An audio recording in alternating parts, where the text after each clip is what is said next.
Hi guys, Jimmy Fluke here for Apex Racing Team. Today we're going to take a look at the brand new Aston Martin Vantage EVO GT3 at Watkins Glen, which has been rescanned as well, and this is all new for the 2025 Season 4. Not only is the Aston Martin Vantage GT3 EVO brand new for iRacing for 2025 Season 4, but it's also new to our Apex Racing Academy service. Data packs will all be provided by yours truly for the upcoming season. Make sure to go to apexracingac.com, link will be in the description below. Okay, so enough waffling and preamble, we'll get stuck in with the car. Beautiful looking car, as always.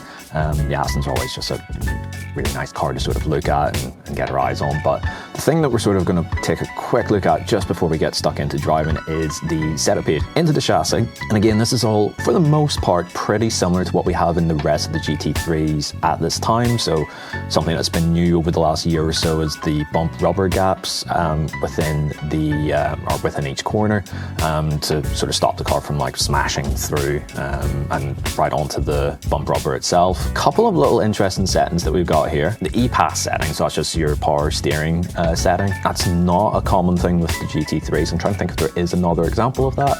Might have been one or two of the GT4s actually as well. But we've got 5 settings on that, and trying to find what suits you will probably be the way to go there.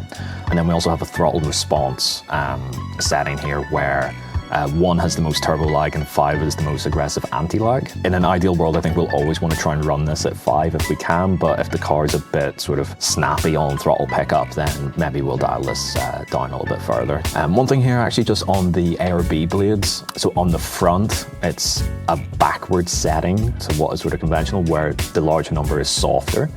And the reason for that, you can sort of see at the bottom of that tooltip on the right hand side. Basically, the larger the number, the more understeer you're setting the car up to have. So into the car then, and we'll give it a bit of noise.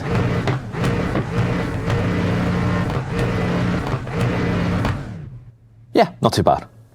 It's an Aston V8. What more will we expect? All right, let's get out and drive. So normally whenever I first drive a GT3 on cold tires, I will struggle significantly with getting this thing up and going. But yeah, we'll have a quick feel and see how this goes.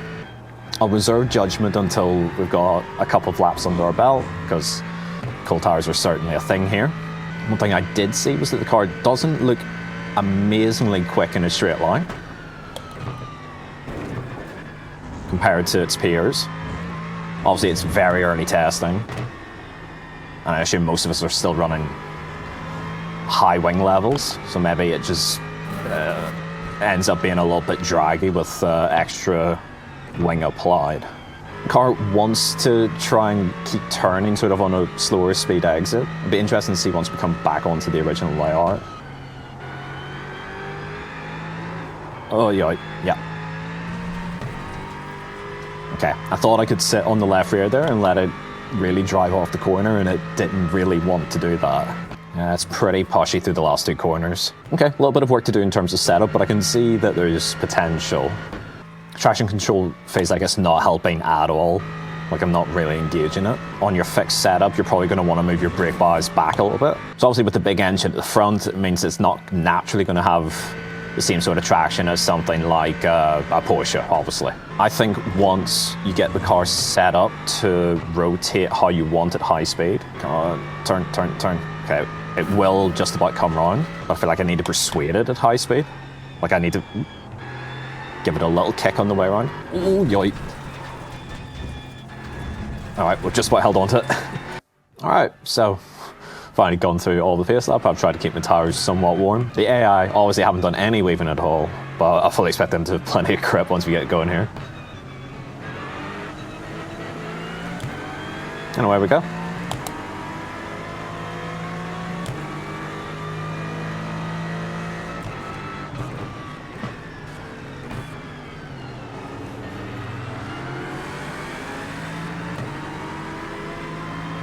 Plenty of moves up the inside there. Does he know here? Oh, jeez. Of course, it's Steve Myers pinched me onto the curb.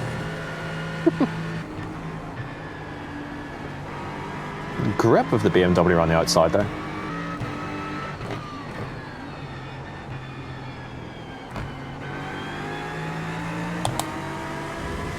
I suspect the AI of tyre warmers. Try and grab some slipstream.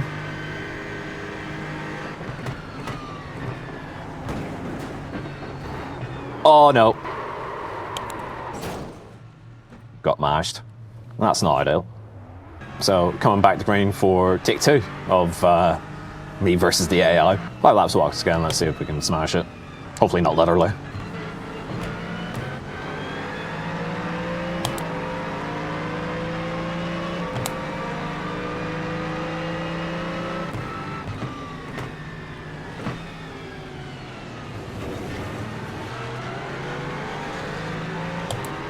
Stick the nose in.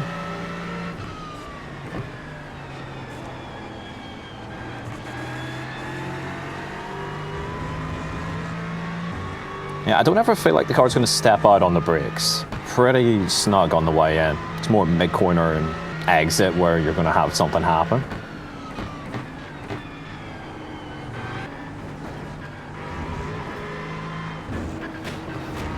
Oops. No, I did. I would say I'm sorry, but I'm not. It's normally not like me. I'm normally not the big sound sort, but it's the AI. They have no feelings.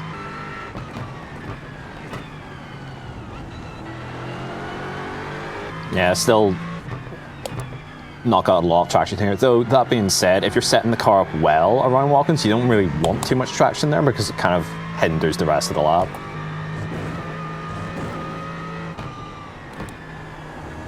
Nope. Curse you, Robert Plumler. Hopefully that's a reasonable showcase then of the Aston GT3.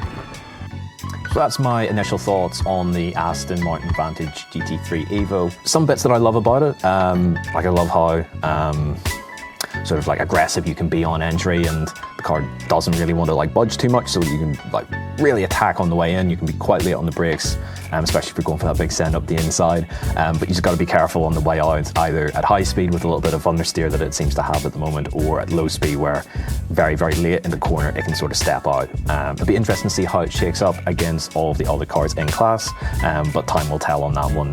There's so much testing and prep work that needs to be done before the start of the brand new season. So let us know down in the comments what you think of the new Aston Martin Vantage GT3 EVO, and that's it from us for now. Thanks for watching, and we'll see you in the next one.